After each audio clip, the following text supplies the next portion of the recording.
चलो हाँ क्या बोल 8.4 वाला। 8.4 लेटीट्यूड है। सर तो वही तो लिखा है यहाँ पे। सर सबकी वही गलती हुई है। क्या है दिखाओ। लेटीट्यूड नहीं, लेटीट्यूड तो लेटीट्यूड में ऐसा कहाँ होता है, सर्कुलर होता है। लॉन्ग जो लेटा हुआ है वो लेटीट्यूड होता है। सबने यही गलती की है लॉन्गी लैटिट्यूड में। हमें मैप याद आ रहा था ना, तो फिर ऐसे ऐसे हमने सोचा ये चलो We have seen. ओके हाँ ध्रुव, उसको मत बताओ, इधर बताओ। What is the total boundary line of India? तो बाउंड्री लाइन ना हाँ 7,560 अच्छी बात है, आप बोलो। 50,000 और टोटल कोस्टल लाइन 7,516 सर ये गलत बोला सर, इसका उल्टा होना था। सही, अच्छा बता रहे हैं आप भी। ठीक है, तो टोटल लैंड एरिया सर 7,000 कुछ भी एक तो सही को गलत बताया और दूसरा ये भी, और हंस भी रहे हो। 3 what is the ranking of India on this? Okay, what is the latitude of India? It extends from which latitude to which latitude? हाँ। 68. अच्छी बात है, हाँ बोलो बेटा। सर 8 डिग्री 4 मिनट नॉर्थ और सर उससे 37 डिग्री 6 मिनट नॉर्थ। अच्छी बात। What is longitude of India? 67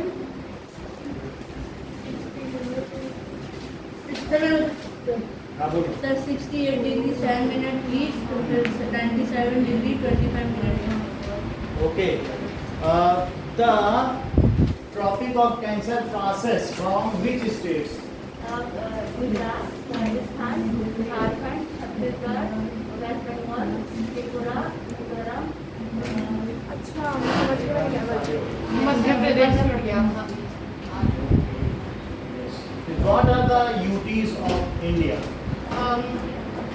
Delhi, new Delhi, Chandigarh, Jammu Kashmir, Daman and Diu, Dadar and Nagar Haveli, Lakshadweep, ये अंडमान एंड निकोबार, पुदुचेरी। पुदुचेरी। ठीक है, ठीक है। चलो अब देखिए कि इंडिया के किन्हीं 20 स्टेट्स के नाम बताओ बेटा। जी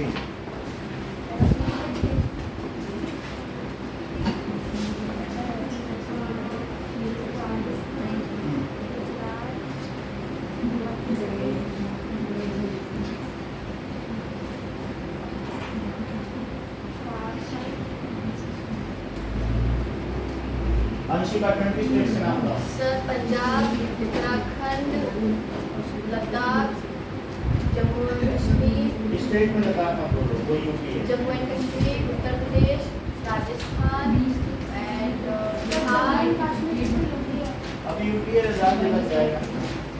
यूपी है Bihar, Jharkhand, Chhattisgarh and Kerala and Tamil Nadu, Karnataka and Assam, Tripura, Mizoram, Meghalaya, Arunachal Pradesh, Andhra Pradesh and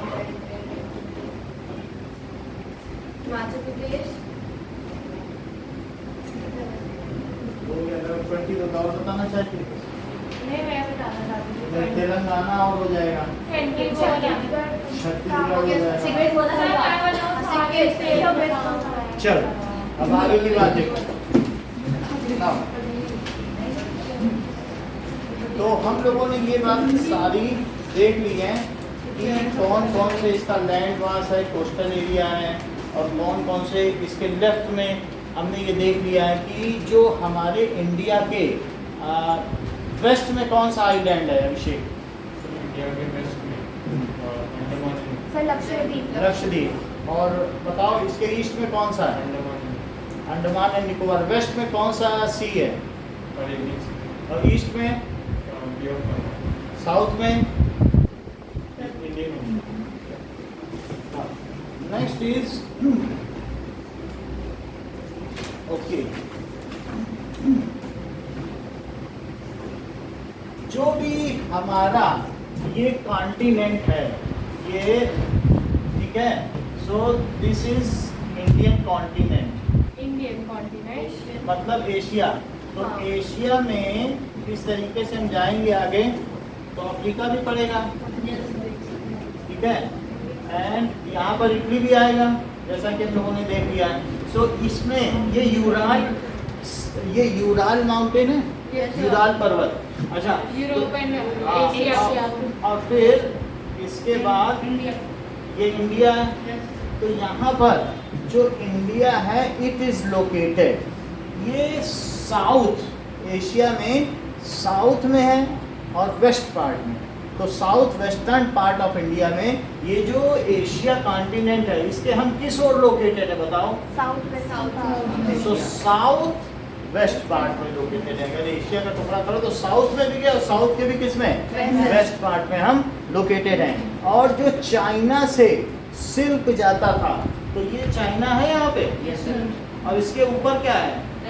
Russia. Russia. तो जो चाइना से सिल्क रूट जाता था वो यहाँ से इंडिया से होते हुए और यहाँ से होते हुए पाकिस्तान से अफगानिस्तान से होते हुए ये है मिडिल ईस्ट, ये गल्फ कंट्रीज हैं यहाँ पे। गल्फ कंट्रीज में यहाँ जाता था और ईरान, इराक, यहाँ पर सिल्क जाता था, यहाँ के लोग सिल्क लेते थे। तो इससे बहुत दूर तक हमारा चाइना से भी व्यापार जुड़ा था। Our business was connected from China. और सिल्क रूट ही नहीं था, वो बहुत पुराना सिल्क रूट है। सिल्क रूट करीब 600 ईयर्स एगो, तब से व्यापार होता था लैंड में, पहाड़ों के थ्रू, और उसमें बहुत सारी चीज़ें आती थी और कई चीज़ें जो यहाँ के मुगल एम्परर्स थे वो भी यूज़ करते थे, वहाँ के थ्रू फिर यहाँ भी आ जाते थे। So that is the famous route of this. Now let us write it also the trans. Okay, कुछ चीज़ें द इंडियन नाउ और भी कई चीजें हैं। That is trans ocean routes which connect the countries of Europe in west and countries in the east Asia, provide a strategic central location in India. एक और भी रूट है। क्या आपको मालूम है ये बात कि यहाँ से जो इजिप्ट है यहाँ पर एक बहुत पतला सा स्वेज कैनाल है। Yes sir. तो इससे जो भी यूरोपियन कंट्रीज हैं, ये सब यूरोप है कि नहीं? तो यूरोपियन कंट्रीज से जो भी एयरक्राफ्ट, ये जो आपके शिप्स आते हैं वो इसके थ्रू आते हैं और यहाँ पर आकर तेल भराते हैं मुंबई में, और मुंबई से फिर आगे जाते हैं क्योंकि उनको चाइना से भी व्यापार करना है और यहाँ पर फिर किससे व्यापार करना है? ऑस्ट्रेलिया से। तो इस तरीके से यहाँ भी जाते हैं और बहुत सारे कंट्री हैं। तो इसके आने की वजह से इन्हें यहाँ रुकना पड़ता है। So this is trans ocean route. In middle of its way they either यहाँ पर आएंगे, कुछ सामान यहाँ देंगे या टैक्स देंगे, सीधा तो नहीं जा सकते। तो इस रूट से ना जा करके वो उन्हें ये ठीक लगता है। और जो इंडियन सी है वो 12 माइल्स है। भारत की कोस्टल लाइन से कितनी दूर तक का सी है? तो अगर वो उसके अंदर आएंगे तो उनको उसका पैसा देना पड़ेगा कि नहीं? टैक्स देना पड़ेगा। तो इसलिए कुछ चीज़ें लिखी है कि the trans ocean routes, trans ocean routes which connect the countries, which connect the countries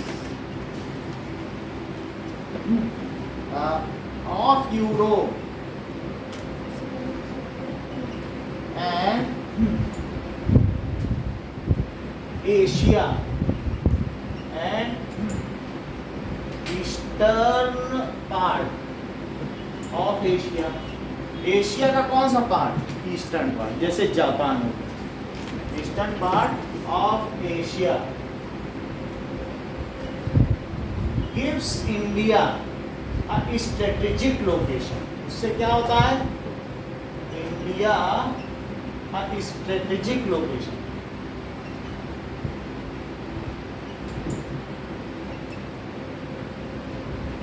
इसकी वजह से भारत को एक स्ट्रेटेजिक लोकेशन मिली हुई है। अब जरा देखें,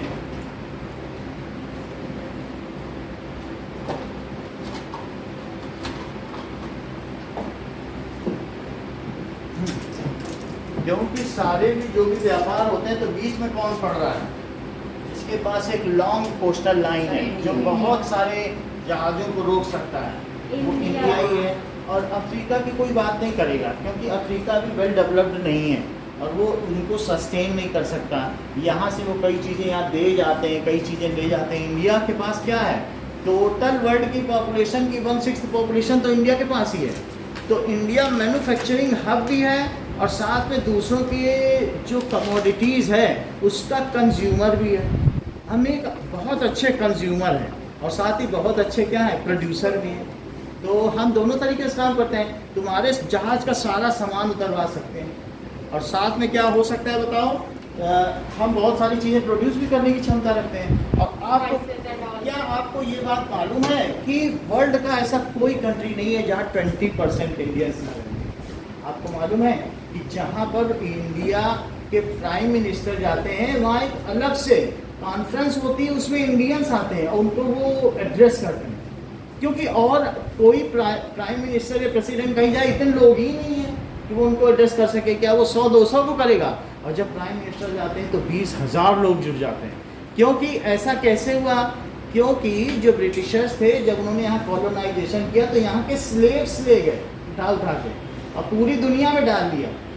तो अब वहाँ पर जब स्लेव्स थे तो इंडियंस इतने जो भी थे ऑनेस्ट थे या अपने मेहनत के बल पर उन्होंने वहाँ अच्छी जगह बना ली, पोजीशन बना ली।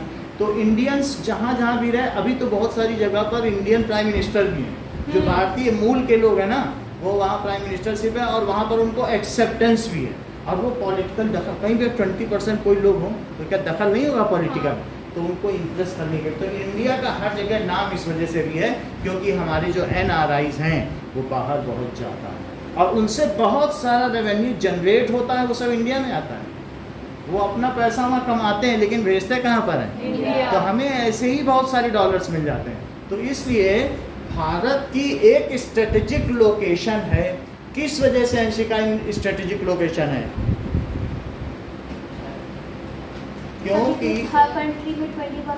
क्योंकि जो ट्रांस ओशन रूट है, ये कैसा रूट है? ट्रांस ओशन क्यों कह रहे हैं बताओ? इधर कौन सा ओशन है? इधर कौन सा है? Indian ocean. क्या उनको जोड़ने वाला ही ये रूट है? और इधर कौन सा है? अटलांटिक। तो इनको जोड़ रहा है, अलग अलग ओशंस को जोड़ने वाला रूट है। तो इसलिए हम इस रूट का क्या नाम दे रहे हैं बताओ? ट्रांस ओशन रूट, है ना।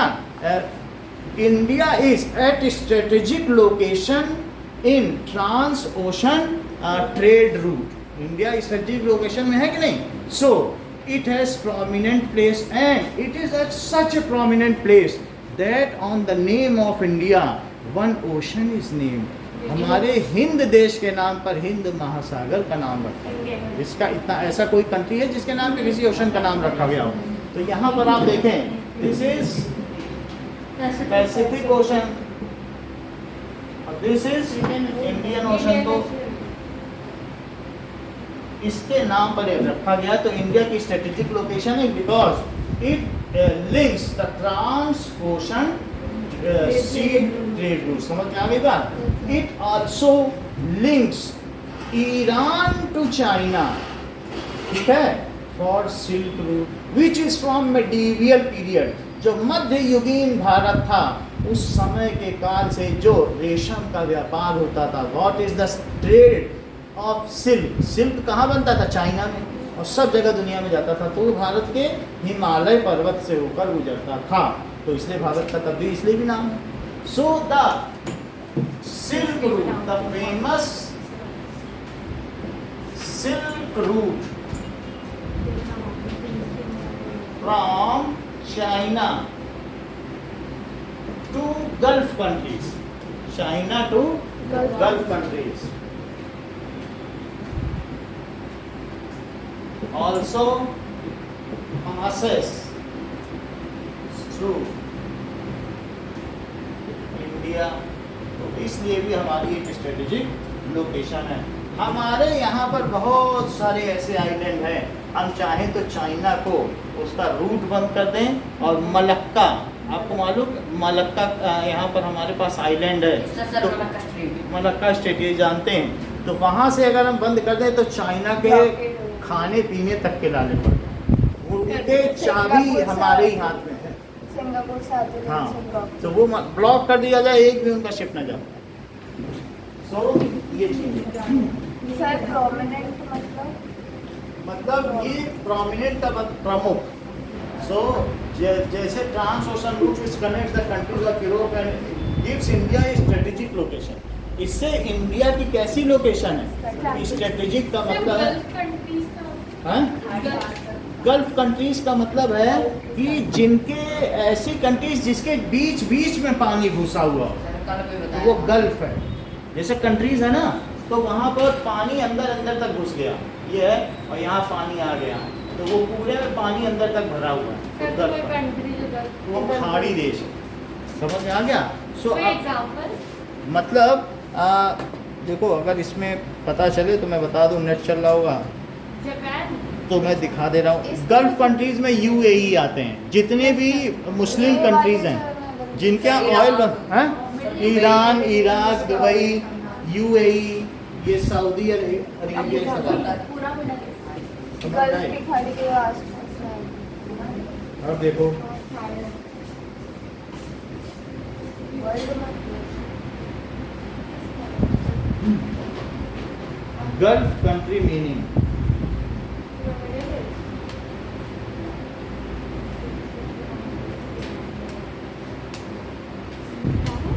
Gulf country meaning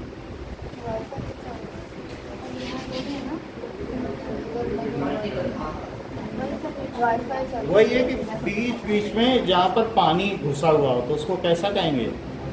gulf country. Okay, सो आगे देखिए ना, इसके बाद we have our better relationships with Iran, Afghanistan, इन देशों से फ्रॉम मेडिवियल पीरियड से हमारे अच्छे संबंध रहे हैं। Why we are having better relations with this? Because we are having inter trade relationships. एक तरह से तो हमारा पहले जो इंडिया था वो एक्सटेंडेड इंडिया था, that is the greater India. तो उसमें अफगानिस्तान और ये सब तो हमारे ही अंदर थे। कंधार, जैसे कंधार वो नहीं था कि शकुनी, उस समय वहाँ शकुनी भी तो वहीं रहता था ना कंधार में, जो अफगानिस्तान में है। तो महाभारत का शकुनी जो दुर्योधन का, वो कंधार में था, तो भारत पूरा तब तक वहीं था, पूरा भारत था हमारे अंदर। नेपाल भी हमारे अंदर में था, सब पूरा बृहत्तर भारत कहते हैं, एक्सटेंडेड इंडिया, ग्रेटर इंडिया। तो but we are having trade relations from medieval period with various countries near by us. So we अभी भी हमारे ईरान से, इराक से सबसे अच्छे संबंध हैं, तो इसलिए भी अफगानिस्तान से कोई पाइप रूट जाता है, हाँ? पाइप रूट जाता है अफगानिस्तान, अब देखो हाँ पाइप रूट है पाकिस्तान बीच में थोड़ा बहुत इसके अलावा India has geographical and historical links. देखो इसके अलावा क्या चीज है, देखिए नाउ जस्ट सी, ये इंडिया का लोकेशन है, तो यहाँ पर क्या चीज है बताइए? सर तिब्बत जैसे यहाँ पर नहीं, तिब्बत है। That is, ये हिमालयंस हैं, ठीक है? तो यहाँ से जो बहुत सारे क्लाउड्स चलते हैं, यानी अफ्रीका के आसपास से जो क्लाउड्स चलते हैं, water laden clouds. Okay, so water laden clouds कब आने वाले? अब जून आ गया है, तो ये हमारे यहाँ 1 अप्रैल को प्रवेश कर जाते हैं। बिकॉज यहाँ पर एक कौन सा रीजन है? छोटा नागपुर रीजन। कैसा रीजन है? दैट इज छोटा नागपुर या मालवा का पठार, मालवा प्लेट्यू है, वहाँ पर 60 डिग्री हीट पड़ती है। कितना डिग्री टेम्परेचर जाता है? 60 डिग्री हीट में वहाँ एयर खत्म ही हो जाती, सारी एयर हवा में चली गई, एक्सपेंड होती है ना हीट में, तो वो लो प्रेशर जोन है। कैसा जोन हो जाता है? क्या आपको मालूम है गर्मियों में आंधी चलती है? क्योंकि जब प्रेशर नहीं है तो चारों तरफ से हवाएं आएंगी क्या उस जगह को भरने के लिए। भाई आप क्या से इतनी गर्मी हो तो गर्मी होने से यहाँ की हवा उड़ जाएगी, तो इस जगह को भरने के लिए जो आसपास ठंडी जगह हैं वहाँ से क्या आएगी, हवा आएगी। तो इसी तरीके से इस एरिया से the water laden clouds run to this place, इसलिए वो एवरी 1 अप्रैल को या तो इधर से भी आ सकते हैं और या किधर से आएंगे, इधर से भी आ सकते हैं। ठीक है, तो अब ये देखो ये कौन सा रीजन है, साउथ, ठीक है। और तो साउथ के वेस्ट से आएंगे या नॉर्थ ईस्ट से, वेस्ट भाई जैसे ये साउथ ईस्ट, साउथ ईस्ट से आएंगे। तो अगर ये वेस्ट से भी आ सकते हैं और ये या कहाँ से आ सकते हैं, ईस्ट से भी आ सकते हैं, पश्चिम से भी आ सकते हैं और पूर्व से भी आ सकते हैं। बोलो ईस्ट को क्या कहते हैं सर? क्या पूर्व, और ये वेस्ट को क्या कहते हैं, पश्चिम। पश्चिम। तभी ये बात समझिए। तो जब हवा चलती है तो आप लोगों ने पुराने गाने सुने कि पवन पुरवाई चली, पवन पुरवैया चली, यानी पुरवाई चल रही है, पूर्व से हवा चल रही है। अब ये बादलों का संदेश लाने वाली है, मेरे पिया का संदेश लाने वाली। क्यों ऐसा कहा जाता है? क्योंकि और एक होता है पछुआ पवनें चल रही है, पछुआ पवनें यानी जो पश्चिम से चले। बिहार के लोग जानते हैं ये तो पछुआ पवन चल रही, पश्चिम से आ रही है, तो उनको मालूम है गांव के लोगों को इधर से आए तो ये पवन इधर से आए, पुरवाई आ रही है, इससे बादल लाएगी, तो पूर्व से आती है। यानी ये जो यहाँ से वाटर लेडन क्लाउड्स हैं वो या तो इधर से भी आ सकते हैं या फिर इधर से भी आ सकते हैं। और फिर जो मानसून है, क्या यहाँ पर बहुत बड़ा हिमालय है, तो सारा पानी ये कहाँ गिरा देता है बताओ, पूरे भारत में। और एक बूंद पानी न तिब्बत को मिलता है न चाइना को, वहाँ भूखमरी है और यहाँ हरा भरा। वो बात समझे कि नहीं? और सिर्फ यही नहीं है कि हमारे यहाँ मानसून, हमारे यहाँ जो है गेहूं का कटोरा कहा जाता है, धान का कटोरा कहा जाता है भारत को। क्यों? क्योंकि वी फीड वर्ल्ड, हम दुनिया को गेहूं देते हैं, दुनिया को चावल देते हैं। अब मना कर दिया, ठीक, अब बंद कर दिया तो लोग अब हाथ जोड़ रहे हैं कि हमें दे दो थोड़ा, 3 गुना पैसा दे दो। तो वही बात है। इसके अलावा इट इज सो स्ट्रेटेजिक, ये चारों तरफ इस तरीके से फैला हुआ है कि चाइना के लोगों को इधर आने में अटैक तक नहीं कर सकते, क्योंकि इट इज 8,800 मीटर हाई और इतने दूर तक फैला हुआ है कि वहाँ आदमी अगर क्रॉस करना चाहे तो मर ही जाए, अपने न किसी भी हथियार से कर सकता। तो क्या ये एक हमारा हिमालय जो है, जो हिमालयन रीजन है, क्या ये हमारा सजग प्रहरी है? प्रहरी है। प्रहरी का मतलब एक सैनिक की तरह हमारी रक्षा करता है। So we are so strategic because we are having very many ports. हमारे पास विशाखापट्टनम के पोर्ट हैं, हमारे पास चेन्नई के पोर्ट हैं, हमारे पास इसके अलावा मुंबई के पोर्ट हैं, हमारे पास ऐसे बड़े बड़े पोर्ट हैं जहाँ पर एक साथ 3-3 हज़ार शिप खड़े हो सकते हैं, वेट कर सकते हैं। जहाँ दूसरों के पास ऐसे पोर्ट हैं जहाँ 10 शिप नहीं खड़े हो सकते, हम 3,000 शिप को खड़े कर सकते हैं विशाखापट्टनम के पोर्ट पे। तो समझ में आ गई बात कि नहीं? तो इस तरीके से सो इट मेक्स इंडिया, इससे क्या होता है कि इंडिया शुरू से ही इन मानसून का मतलब है मौसमी हवाओं से, जो मौसमी हवाएं यहाँ से चल रही हैं तो उससे मानसून की वजह से हम हरे भरे रहते हैं, हमारे यहाँ पानी आता रहता है, कभी कमी नहीं होती है, सीजनल है। हमारे यहाँ सब काम पैटर्न से हैं, जबकि और कहीं पैटर्न से नहीं है, पता नहीं कब बारिश हो जाए कब ना हो। चीन में तो 16 हेलीकॉप्टर लगे कि बादल जहाँ दिखे उस पर सिल्वर ब्रोमाइड गिरा दो तो पानी गिर जाए। केमिकल से बारिश कराते हैं, उनके यहाँ कोई है ही नहीं मानसून का सिस्टम, लेकिन हमारे यहाँ तो सिस्टमेटिक चलता है। समझ में आ गई बात कि नहीं? तो वो चीज़ें सब जगह धीरे धीरे चलती है। तो इंडिया की सारी लोकेशंस पता चल गई। अब हम लोग क्वेश्चन वाइज इसको डिस्कस करेंगे। इंडिया का पूरा सिस्टम समझ में आ गया? अंडमान में तीनों है ना फोर्स? क्या अंडमान में तीनों फोर्स है ना? तीनों फोर्स नेवी तो है ही है और एयर फोर्स भी है। मुझे आर्मी की जानकारी नहीं है। सर वो अफ्रीकन कॉन्टिनेंट और यूरोपियन कॉन्टिनेंट के बीच में वो जो हमारी इंडिया का लास्ट पॉइंट था वही इंदिरा पॉइंट था, लेकिन वो डूब गया था सुनामी में। सुनामी सर तो 2004 उसके बाद फिर अब लास्ट पॉइंट कौन सा वो भी मैं बताऊंगा आपको। अब इंदिरा पॉइंट हमारा लास्ट पॉइंट है साउथ का, ठीक है। चलो क्वेश्चन देखते हैं। सर यूरोपियन कंट्री और अफ्रीकन कॉन्टिनेंट के बीच में वो रूट कैनाल का नाम क्या है? चलो क्या तो बोलते हैं सेज कैनाल। कुछ डेफिनेशंस लिखिए।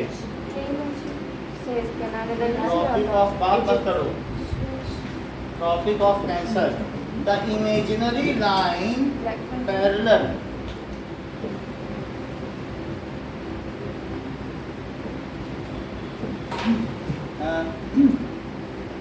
ठीक है, the imaginary line passing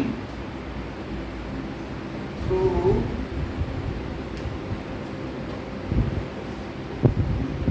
Midway of India It's called Tropic of Cancer. And having latitude, और इसका कितना लैटिट्यूड है? 23.5 23.5 degree north is called Tropic of Cancer. Indira point, कहाँ पड़ता है? So the southern most point of Indian union which is submerged इन, ये अंडमान निकोबार में था। अंडमान निकोबार किधर है बताओ, क्या इस साइड है? Yes, sir. तो इस समय ये अंडमान निकोबार आइलैंड है। तो ये अंडमान निकोबार आइलैंड का जो लास्ट पॉइंट है इसको क्या कहते थे? इंदिरा पॉइंट। लेकिन अभी वो सुनामी में डूब गया, तो जिसके ऊपर वाला पॉइंट है वो बचेगा। कब आई थी वो सुनामी? हैं? 2004 में। अच्छा बोलो। So अंडमान में भी है। हाँ, इट इज इंडोनेशिया से southern most point, southern most point of Indian Union Territory। किसका है बताओ? Andaman and Indian Union Territory, which was submerged in ocean, which was submerged in ocean in 2004 in tsunami। तो उसको इंदिरा पॉइंट कहेंगे। Next is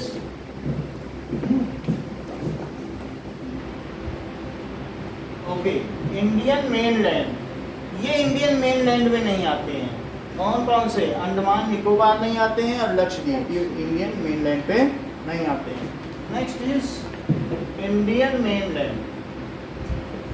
sir ये 23.5 degree और फिर कोई मिनट्स नहीं है?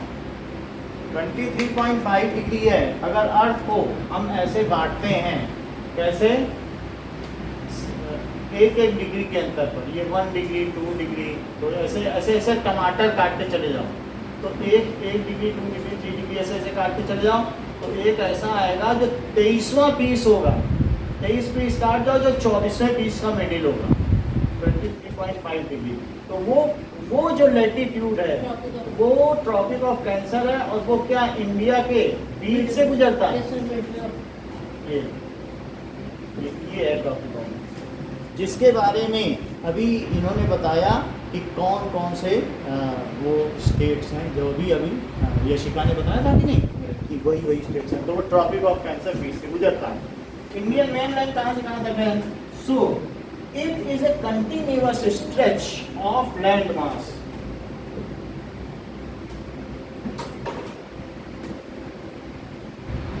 स्ट्रेच ऑफ लैंड मास, जो कि फ्रॉम लद्दाख टू कन्याकुमारी, कहाँ से कहाँ तक है? लद्दाख टू कन्याकुमारी कहाँ पर है? किस स्टेट में है? तमिलनाडु। हाँ, कन्याकुमारी।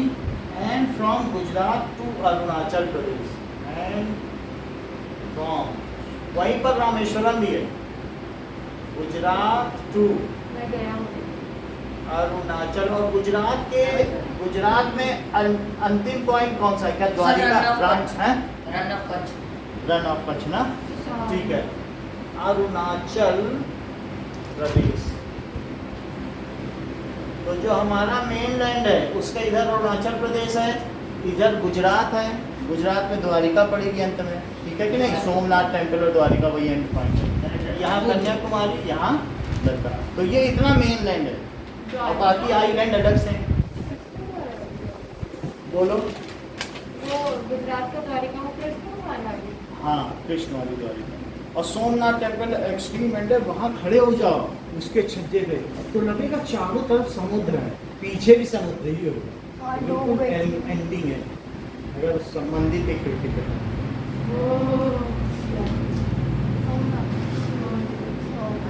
अब देखिए पेनिनसुला का क्या मतलब है? लद्दाख की सर लद्दाख की तीन साइड से बाउंड्री हो सर कोस्टल बात सही है। द ट्रायंगुलर लैंडमार्क या any landmark which is surrounded by sea from three sides. Any landmark surrounded by sea something. any landmass which is surrounded by sea, ठीक है, from three sides. Next is standard time. इस चीज को समझो कि standard time क्या होता है। देखो जो भी हम यहाँ पर देखें तो ये कौन सी लाइन है? दैट इज क्या 0 डिग्री लॉन्जिट्यूड है, लॉन्जिट्यूड। अब ये देखो क्या यही ग्रीनविच ये GMT है, तो ग्रीन टाइम है, यहीं से शुरू होता है। तो अब यहाँ पर जब एक लॉन्जिट्यूड एक्स्ट्रा ईस्ट में चलोगे, देखो ये अर्थ है, ये अर्थ ऐसे रोटेट कर रही है, कैसे रोटेट कर रही है? मान लो अभी यहाँ पर 12 बजा है, क्या बजा है? ये सन है, तो 12 बजा है 12 PM। अब ये अर्थ रोटेट करेगी, ऐसे रोटेट करती है, तो एक लैटिट्यूड पास होगा, तो अभी यहाँ 12 बजा है, फिर वहाँ 12 बजेगा, मतलब इस तरीके से एक लेटीट्यूड घूमने पे 4 मिनट गुजर जाते हैं। सुन लो 360 लेटीट्यूड्स हैं, एक लेटीट्यूड में 4 मिनट गुजरे, 360 में 4 का मल्टीप्लाई करो तो 24 घंटे हो जाते हैं। जरा देखो तो टोटल कितनी लेटीट्यूड हैं? 360 लेटीट्यूड्स हैं और एक में मैंने कितना बताया? 4 मिनट। जरा मल्टीप्लाई करो तो इतने मिनट हुए, इतने मिनट हो गए। अच्छा 60 से डिवाइड कर दो तो घंटे में बदल जाएगा, तो टोटल इतने मिनट हो गए ना। मैं 60 से डिवाइड कर दूं, अब बोलो ये किस में बदल जाएगा? आर में। तो 60 से क्या ये 6 आया, तो कितना हो गया? 24 आवर होगा। तो एक एक लेटीट्यूड में 4-4 मिनट में होता है। हम कितने दूर है बताओ? क्या 67 लेटीट्यूड है? भाई हमारा इंडिया जो है, इंडिया का ये वाला लेटीट्यूड तो बताओ। 68.7 मिनट ईस्ट। और ये कौन सा है? 98 की 97.25 डिग्री ईस्ट। अच्छा जो मिर्जापुर से लाइन जाती है इलाहाबाद से, 81 ठीक है, वो कितना है? 81 डिग्री तो वो हमारा स्टैंडर्ड इंडियन स्टैंडर्ड टाइम है। क्योंकि अच्छा अब ये बताओ कि इनके बीच में कितने डिग्री लॉन्जिट्यूड का अंतर है? 30 का है। और एक लॉन्जिट्यूड में कितना मिनट गुजर जाता है? 4। तो बोलो 30 में कितना गुजर जाएगा? 2 घंटे का अंतर है। आपको मालूम है जब असम में जाओ तो 4 ही बजे वहाँ उजाला हो जाता है, 6 बजे तो धूप ही धूप निकल जाती है। तो अब ऐसे में हम किस समय को अपना स्टैंडर्ड टाइम माने? हमने कहा ना हम असम के टाइम को मानेंगे ना गुजरात के टाइम पे, बिल्कुल मिडिल वाली जो जा रही 81 जैसा ही मैंने बताया। 81 के आगे भी है 81 डिग्री 3 मिनट 81 डिग्री 3 मिनट। अभी हम देख लेंगे बुक में जैसा आप बता रही हैं, ठीक है, 81 कहाँ से जाती है? 80 या 81 तो है। 82.3 है ये कौन सी बताओ? 82 सर मिर्जापुर में। तो ये यहाँ पे है। ये कौन सा प्लेस है बताओ? यूपी में मिर्जापुर मिर्जापुर से। अब मिर्जापुर खुद कहाँ पे है? बोलो। देखो पहले तो टेक ना लगा वहाँ था, पहले तो वो इलाहाबाद में था, लेकिन अभी प्रयागराज में। तो Mirzapur is located in Prayagraj. दोनों बात समझ आ गई। सो और ये इसमें GMT ही घूम रही है उसी को लेकर। यानी GMT से हम इधर हैं, तो हम क्या हैं कि हमारे यहाँ जो चीज़ हुई है वो अब जब अर्थ घूमेगी तो अर्थ घूमेगी, हमारे यहाँ जो समय हुआ है तो अब ब्रिटिश में वो समय बाद में आएगा। भाई अर्थ घूम रही है, ये देखो जैसे ये तो पहले इंडिया में जो बजा तो एक एक एक एक एक एक, एक बढ़ते चले जाओ। अब जब तुम 81 से इधर तक पहुंचोगे ब्रिटेन तक, जीरो पे पहुंचना है कि नहीं, 82 से, तो जरा 80 में 4 का मल्टीप्लाई करो, 320 हुआ। 320 मिनट का मतलब करीब करीब 4-4.5 घंटे ऐसा माना जा सकता है, क्योंकि समझ में आई बात कि नहीं। तो यहाँ से 4.5 घंटे बाद ब्रिटेन में वही वो चीज़ होगी जो हमारे यहाँ हुई। तो हम उतना आगे चल रहे हैं ब्रिटेन से। कैसे चल रहे हैं? आगे क्योंकि ये इंडिया है, ये देखो इंडिया, तो इंडिया में जो बजा वही फिर यहाँ धूप है, यहाँ तो यहाँ पे इंडिया में धूप, फिर यहाँ धूप, फिर यहाँ धूप, फिर यहाँ धूप, फिर यहाँ धूप, और फिर 320, क्योंकि वहाँ से 80 लैटिट्यूड आगे बढ़ोगे और 1 लैटिट्यूड बढ़ने पर कितने मिनट गुजर जाते 4 हैं? मिनट। 4 मिनट।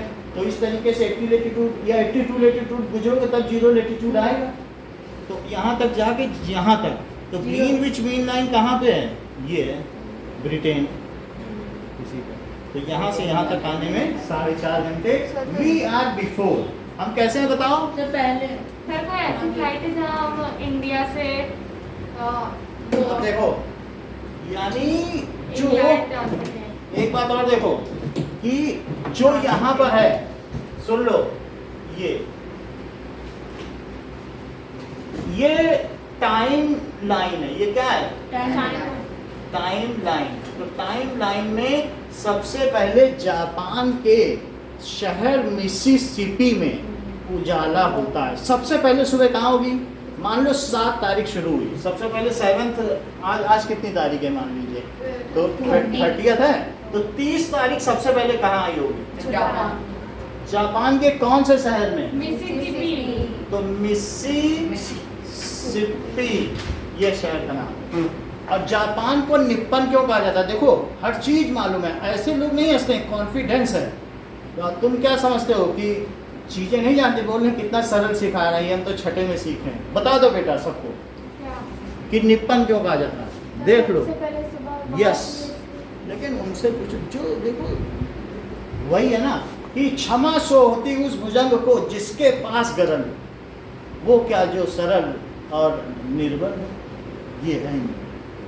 ऐसा नहीं हंसी है, मतलब आप वो देख रही हैं कि लोगों की मूर्खता पर हंस रहे हैं, ये लोग निप्पन नहीं बता पा रहे। तो यहाँ सबसे पहले उजाला हुआ, धीरे धीरे धीरे धीरे सब जगह आगे बढ़ता चला गया, और अल्टीमेटली 30 तारीख कहाँ पे आएगी बताओ? अब यहाँ पर इसके इधर क्या होगा? बहुत अच्छा बताया इन्होंने, बताया कि इसके बाद अमेरिका होगा, जैसा कि अभी सौम्या ने बताया। तो वही चीज बढ़ते बढ़ते यहाँ तक आएगी, फिर यहाँ जापान फिर आ जाएगा। तो ये जो टाइम लाइन है, जापान के इधर ही तो अमेरिका, अगर इसी को रोल कर दो पूरा, तो आप देख लो ग्लोब में, तो ग्लोब में जहां पर ये खत्म होता होगा तो वहीं अमेरिका आ जाएगा कि नहीं? देखो अभी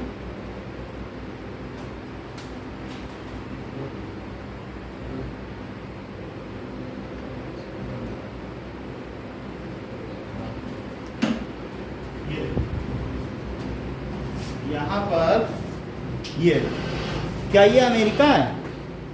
अमेरिका, ये जापान है क्या? अमेरिका के ठीक बगल में जापान है, और ये बीच से जो लाइन गुजर रही, क्या यही टाइम लाइन है? हाँ, तो बीच में ये जो लाइन जा रही है क्या है? Time line. एक देश में 2 दिन तो नहीं हो सकते ना कि आधे समय में 21 तारीख है, तो ये वाली लाइन कौन सी है?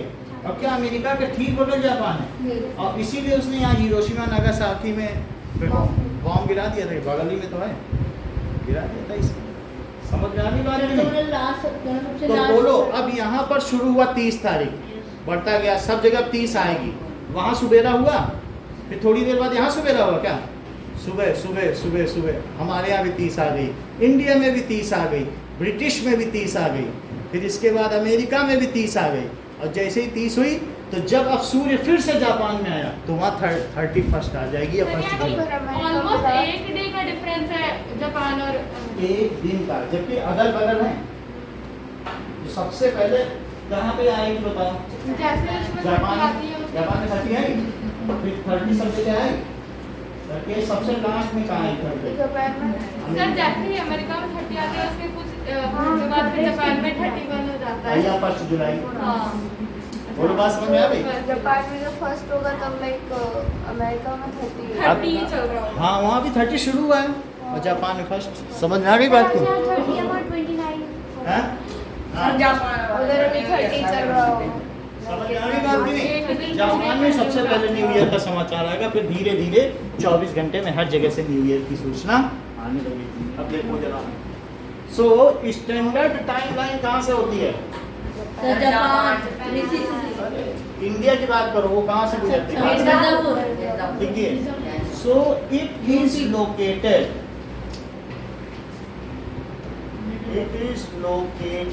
at 82.3 डिग्री ईस्ट में है ना हम लोग, Yes, sir. सब ईस्ट है।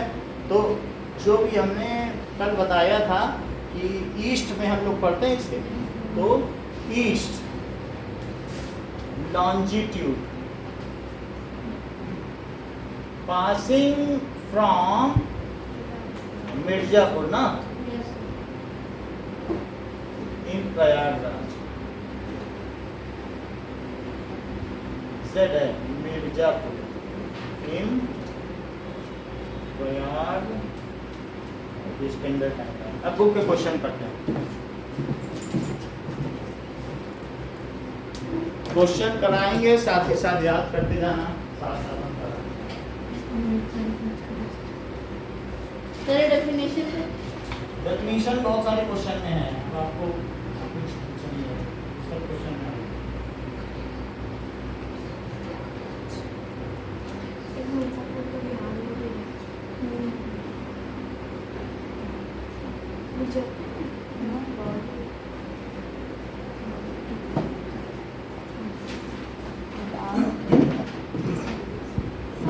Now, सर ये आपकी पेंसिल है क्या? कल मेरे पास आ गई थी। रख दो। सर ये मार्कर कहाँ? इसका वहाँ खास खास के।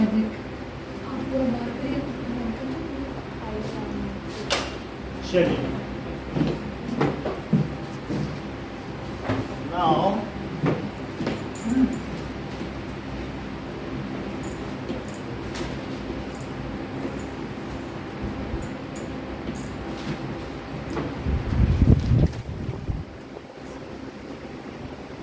ये जानने से पहले जीन लिंक करा देना, तो आपको आज का PDF मिल जाएगा अपने फोन में, आप ग्रुप में लिंक हो जाएंगे।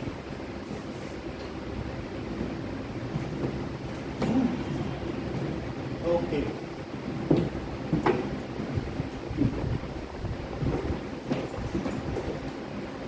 Question number 1।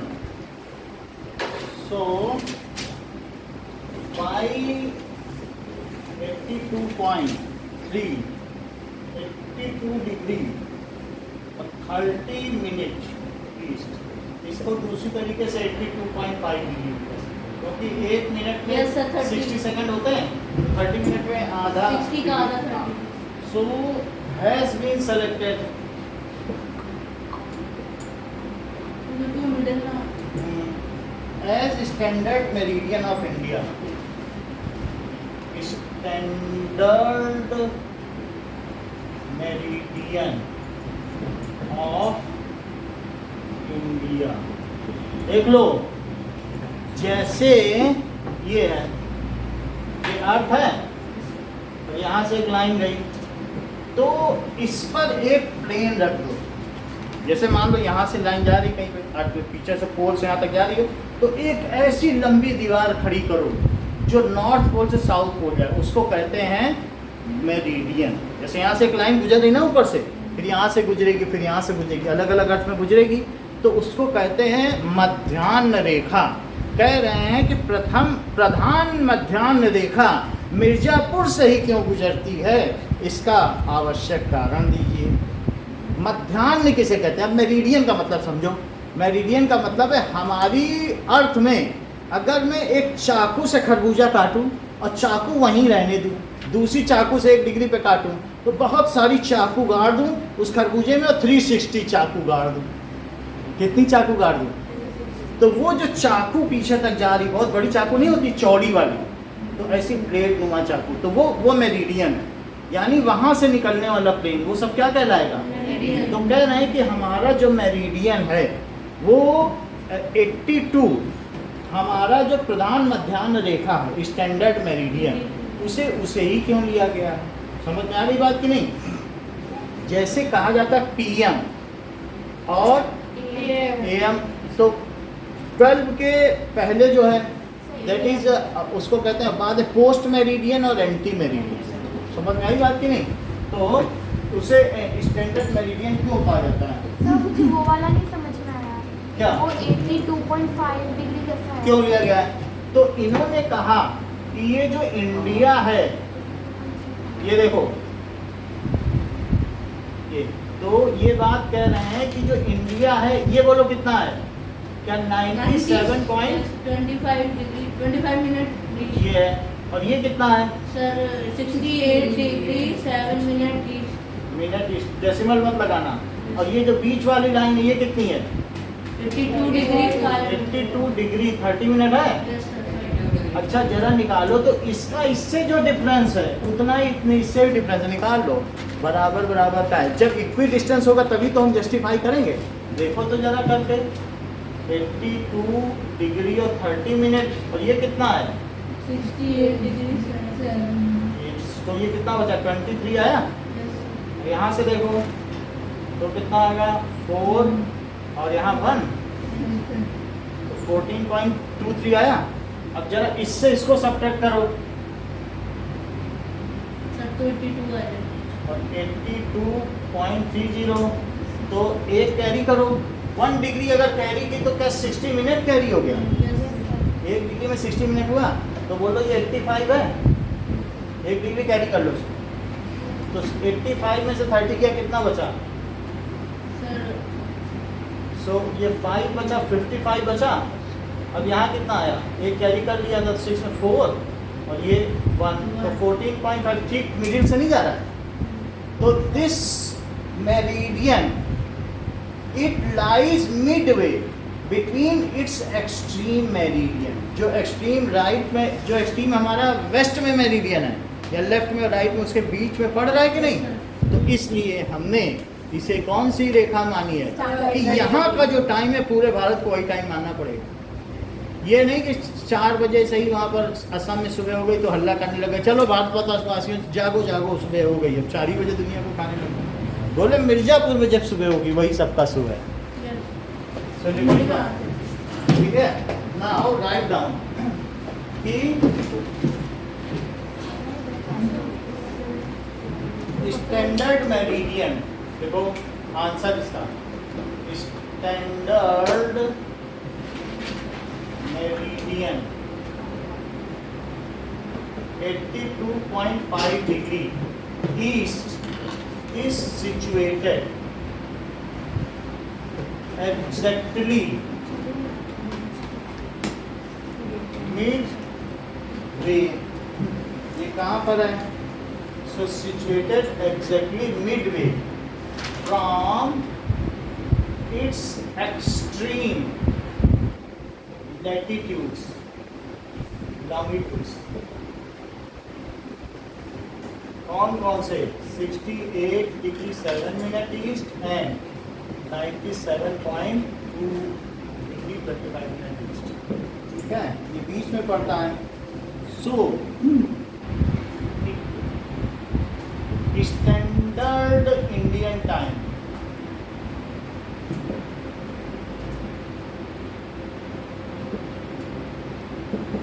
एट, जो standard Indian time is calculated on basis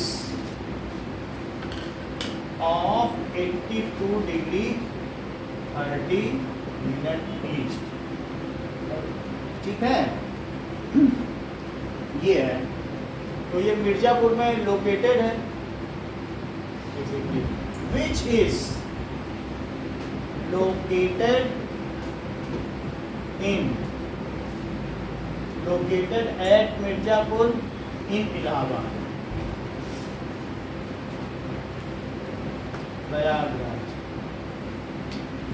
sir calculate. बस इतना ही लिखना है।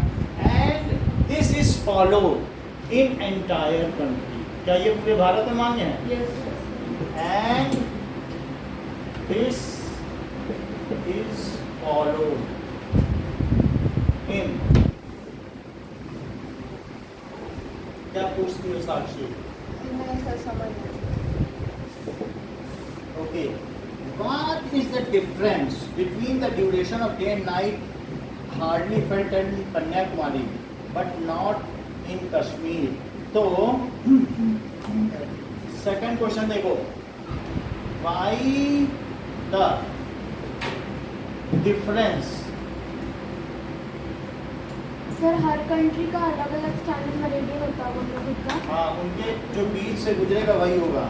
Between the रशिया बहुत बड़ा है, उसमें 3 स्टैंडर्ड टाइम मेरिडियन। 9 ना, ये रशिया कितना बड़ा है? नहीं 9 है।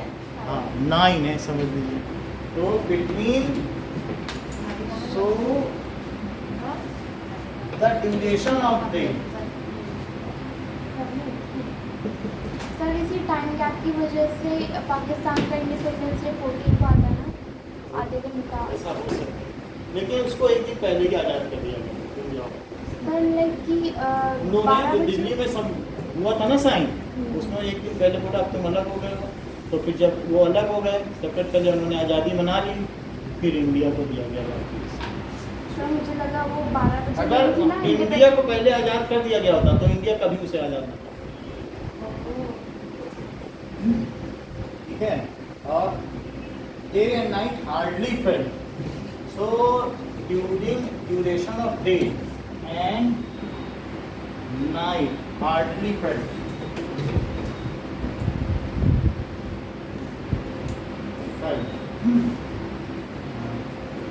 एट कन्याकुमारी,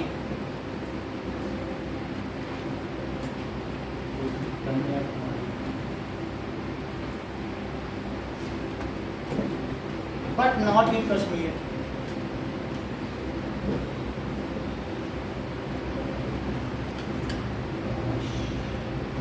जरा देखो कि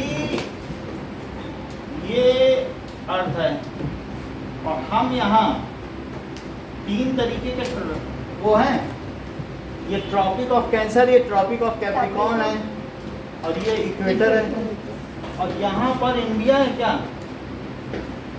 जी? देखो तुम कंटिन्यूसली टेप लगाए हो, हाथ का टेप लगाओगे तो पढ़ोगे कब? कोई हाथ का वैसे ये थोड़ी है कि पकड़ के बैठना करना। इतनी बात समझ आ गई?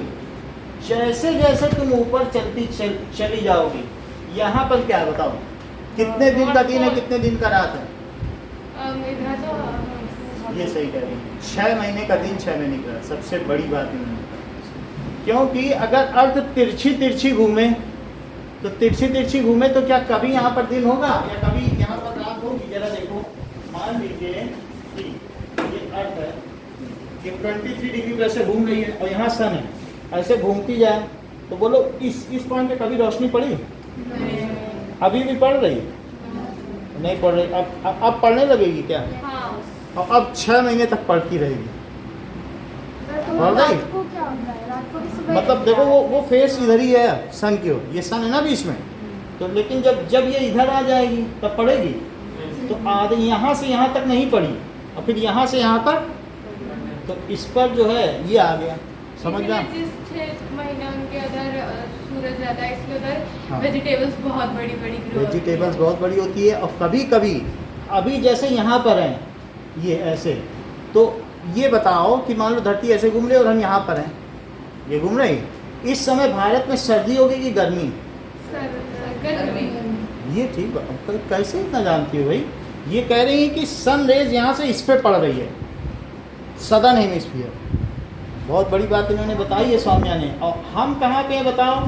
नदर्न हेमिस्फीयर में, क्योंकि हम ट्रॉपिक ऑफ कैंसर में हैं। ये देख लो हम कहाँ पे हैं, ये देखो इसमें ये है, और ये ऐसे थी तो बोलो सन रेज यहाँ डायरेक्ट पड़ी तो हमें सर्दी लगी, क्योंकि हमारे यहाँ तो तिरछी रेस पड़ी ना, हमारे यहाँ कैसी रेस पड़ी, यहाँ सीधा पड़ रही है। तो कहते हैं कि 14 जनवरी आ गई, अब सूर्य आ गया उत्तरायण में। उत्तरायण का मतलब नदर्न हेमिस्फीयर, ये आ गया, देखो सूर्य यहाँ आ गया। अब कैसी पड़ेगी रेस, डायरेक्ट। ये देखो इंडिया कहाँ है, ये है, तो अब यहाँ चली जाए तब सीधी पड़ेगी कभी, क्योंकि वहाँ तो इधर पड़ेगी। तो कहते हैं आ गया मकर संक्रांति, खिचड़ी का पर्व आ गया। अब गर्मी, अब क्या पड़ेगा बताओ, पूरे भारत में सब जगह अलग अलग उत्सव हैं, कहीं पोंगल है तो कहीं कुछ 14 जनवरी को सब जगह मनाते हैं। क्यों? क्योंकि सन अपनी पोजीशन बदल लेता है, अभी यहाँ पर पड़ रही है और फिर जब आधे में इधर आ जाएगी, ठीक है कि नहीं, तो तब दूसरी जगह पर सर्दी बोलती तो सन को देख के फसल नहीं का क्या? सन को देख के फसल का होता है। सन को देख के मतलब एक बार यहाँ तिरछी पड़ी और जब यहाँ पड़ी तो यहाँ तिरछी पड़ी, तो यहाँ पर इतनी बात समझ लो। जैसा कि इन्होंने बता दिया कि क्वेश्चन क्या कह रहा है सौम्या। सर सर वो पूछ रहा है कि ड्यूरेशन ऑफ डे और नाइट, मतलब जम्मू कश्मीर और कन्याकुमारी के बीच में डे day और और नाइट के बीच में क्यों रखा है? ये बिल्कुल सही कह रही हैं। ये कह रही हैं कि कन्याकुमारी में दिन और रात एक बराबर क्यों होते हैं, और जबकि बहुत बड़ी बात कही इन्होंने, और जबकि कश्मीर में दिन छोटे रात बड़ी क्यों होती है?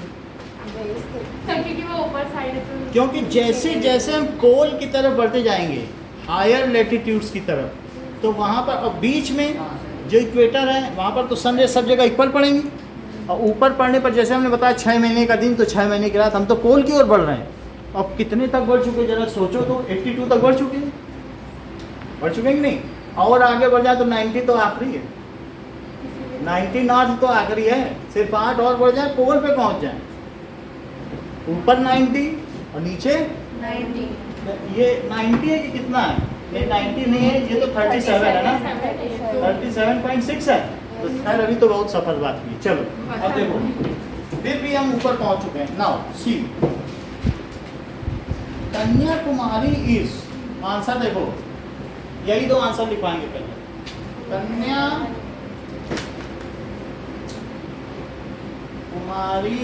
इज लोकेटेड,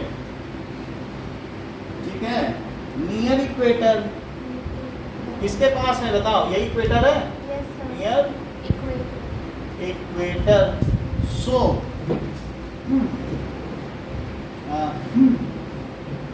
ठीक है, day and night are almost of 12 hours each there as sun rays are falling directly on ground, वो कोई slant नहीं है, तिरछी नहीं गिरती हैं, as sun rays are falling straight on ground, जबकि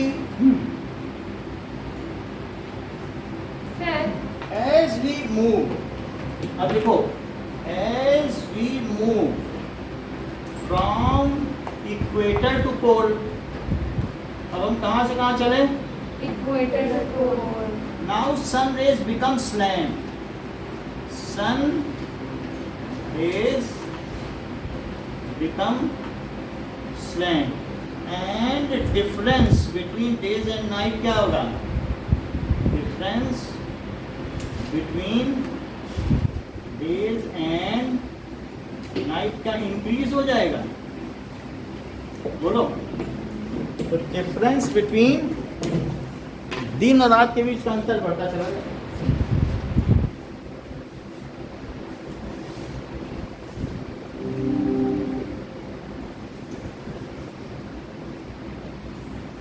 अब देखिए,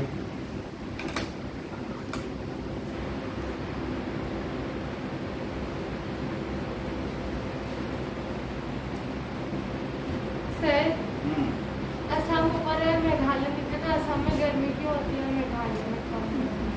क्या सर असम मेघालय से तो ऊपर है, मेघालय नीचे है ना असम से, अभी बता रहा हूँ। तो असम में तो गर्मी होती है लेकिन मेघालय में सर वीडियो को पीछे लेंगे लगता है ऐसा क्यों? सेव करके अब देखो, सबसे ज्यादा बारिश इंडिया में कहाँ होती है? नहीं मैसूराम। लेकिन उन्होंने मौसिनराम पहले बोला है। अब देखो, बड़ी बात है, जानकारी उनको पहले है, तो नहीं तो वो चेरापूंजी भी बोल सकते हैं। सर पहले वो चलो, चेरापूंजी बहुत पहले था ना। Yes sir. और अब कौन सा है? मैसूराम। मौसिनराम। इतना सब नेट से पढ़ के आते हो कैसे? हर चीज जानते हो। ये देखो, सो वैसे बारिश की वजह से ज़्यादा अच्छा ठंडी होती है। अब देखिए, ये इंडिया का मैप है। तो ठीक है, तो इसमें देखो कौन सी जगह उठी है, कौन सी कैसी है। तो आप देख रहे हैं कि ये सब क्या है बताओ? ये देखो इधर, ये सब किसमें पड़ रहा है? ईस्ट में। इसको बोलो ईस्टर्न घाट। क्या बोलोगे? ईस्टर्न घाट। की जो मिट्टी या बालू आई है सैंड, उससे ये प्लेनर एरिया बन गया। ये कौन सा एरिया? वेस्टर्न घाट। तो ये देखो जैसे सीमेंट सा बना दिया गया हो। क्या यही नदर्न प्लेन है? जो इससे मिट्टी आई, जो सिल्ट आई, क्या वही यहाँ प्लेन होके जम गई? कितना प्लेन है। और ये देखो पंजाब, हरियाणा, दिल्ली और इसके अलावा बहुत सारा पाकिस्तान का एरिया भी है जो प्लेन है, जो बहुत हरा भरा है। बात समझ में आ गई कि नहीं? और इसके अलावा आप देखो कि एमपी या इसके आसपास देखो, तो ये जरा नीचे का देखो, तो ये यहाँ पर बहुत पहाड़ है ना, बहुत सारी जमीन ऐसी है जो काम की नहीं है। फिर और ऊपर ये कौन सी रेंज आ गई? जैसे हिमालय, शिवालिक और इस तरीके से मतलब हिमालयन रेंजेस आ गए। वो यहाँ तक हिंदकुश पर्वत तक फैली हुई है, जो अफगानिस्तान में, यानी भारत को कहीं प्रोटेक्ट कर ही रही है ना इन्वेडर से। अफगानिस्तान में हिंदुकुश। वहाँ तक, हाँ, हिंदुकुश अफगानिस्तान में। कहीं तो वो बोमियान की बुद्ध की मूर्ति तोड़ी गई थी, हिंदुकुश पर्वत का ये राज है। और ये इधर है, तो यहाँ ब्रह्मपुत्र रिवर आती है क्या? और ये इंडिया का 3D मैप है जिसमें ये दिखाया गया कि कैसे बहुत सी नदियाँ। और ये क्या है बताओ? क्या ये रिवर का जाल बिछा रखा है भारत में? जो पहाड़ों से नदियाँ गिरती हैं, क्या वो पूरे इसमें होके जाती हैं? ट्रिब्यूटरीज भी है, बहुत सारी मेन नदियाँ। और ये बीच में उठी हुई जगह है, यस तो ये क्या पठार है? बीच का एरिया जो उठा हुआ है, जैसे टेबल टॉप। तो यहाँ से भी बहुत सारा पानी, बारिश का पानी इकट्ठा होता है। यहाँ से गोदावरी, कावेरी ऐसे नदियाँ जो बीच में साल भर तो नहीं बहती हैं, लेकिन बीच में जब बारिश होती तो 2-3 महीने नहीं, ये चीज़। और ये गुजरात है, गुजरात में कच्छ का नदी, यहाँ कीचड़ लगा पैर डालो तो आधा घुस जाए। समझ आई बात की नहीं? क्योंकि वो सी है, सी का साल्ट है, तो वो उतना छिकाना नहीं, वहाँ ज़्यादा कुछ नहीं होता। मूंगफली बहुत होती है, दलहन बहुत सर होती बंदे है, टूरिस्ट आते हैं। टूरिस्ट बहुत सारे आते हैं। तो आपने देख लिया ना कि किस तरीके से इंडिया का मैप है। कुछ पोर्शन बहुत उठा हुआ भी है, तो वो अलग अलग है। जो उठे हुए हैं उनमें ऊटी है, कडाई कोनाल है, ऐसे बहुत सारे टूरिस्ट प्लेस भी हैं। केरला में भी देखो मुन्नार है, तो अलग अलग है टूरिस्ट प्लेस।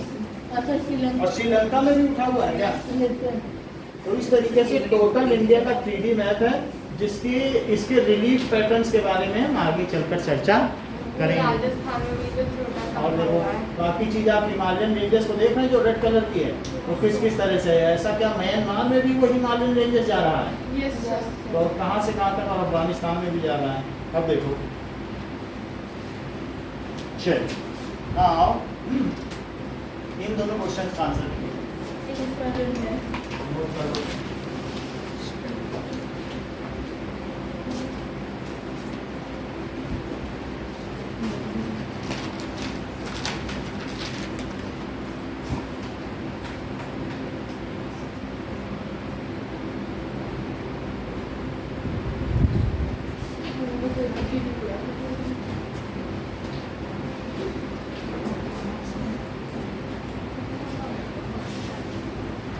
ये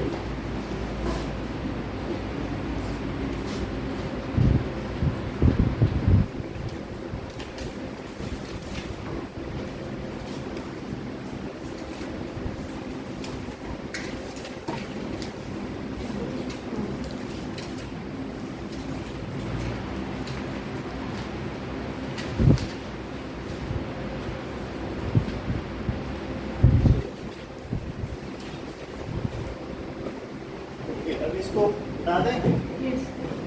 सर लास्ट सेकंड वाला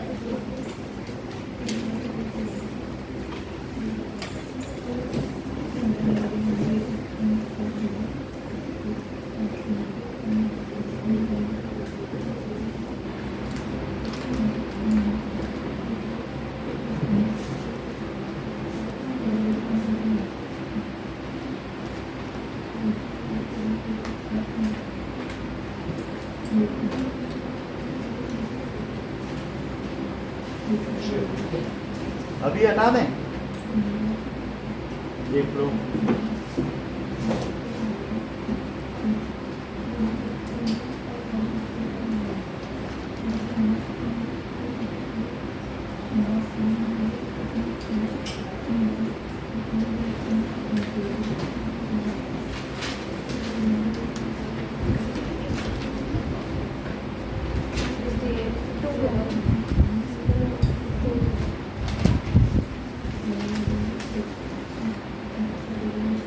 हटा दें?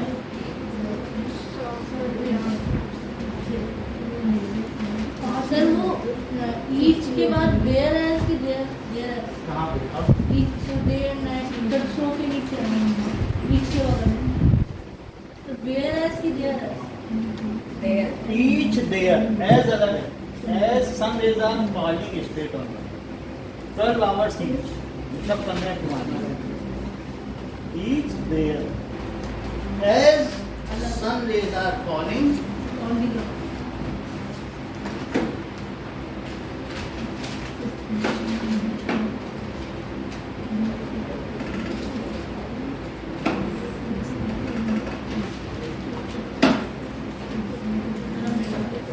जाने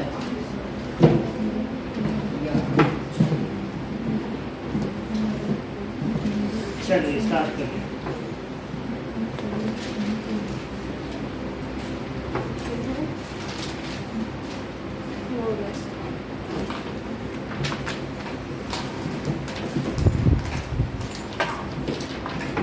चलो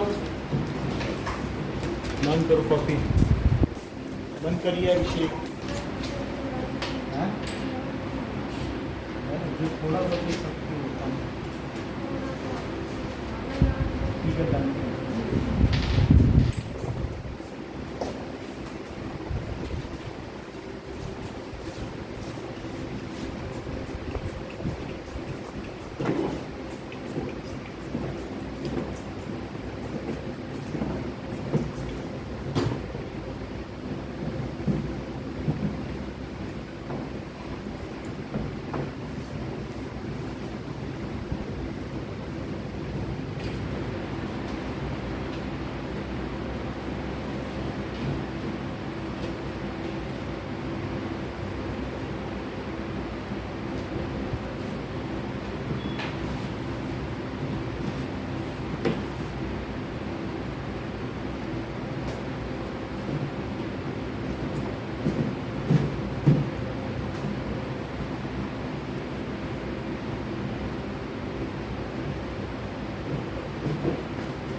सर उसमें लिखना है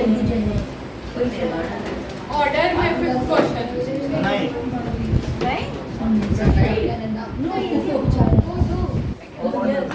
सर लास्ट के 2 क्वेश्चन की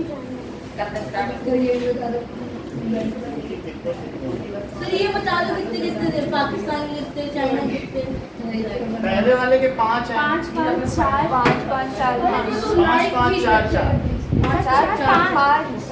5 5 4 5 सर मैं ये वाला ग्राफ यूज कर लूँ हाँ क्योंकि तुम बैकग्राउंड को लिखना है सर बुक वाला पेन यूज कर लो नहीं, सर इसमें क्या दिया इसमें दिक्कत हो जाएगी। सर फिर से सर मैप भी करना है ना नहीं, ऐसे ही कर। सर फिर से छोड़ दीजिए हटा दें? छोड़ दीजिए हाँ? सर शुरू करें लिखना रुक जाओ। ऑस्ट्रेलिया सर बांग्लादेश के तो 4 हैं 4 हुए 5 हैं, देख लो। सर शुरू हाँ करें सर 5 है 5 म्यांमार ऑस्ट्रेलिया बांग्लादेश हो गया? अरेबियन सी में कौन सा है लक्षद्वीप नतीजा आता है? यस सर चलो करो। सर क्या है फटाफट। इसमें पेज स्टार्ट हो गया बात मत करो। इससे देख के सर सर बंद कर दे हाँ बंद करो, बुक बंद करो। कितना हो रहा है ये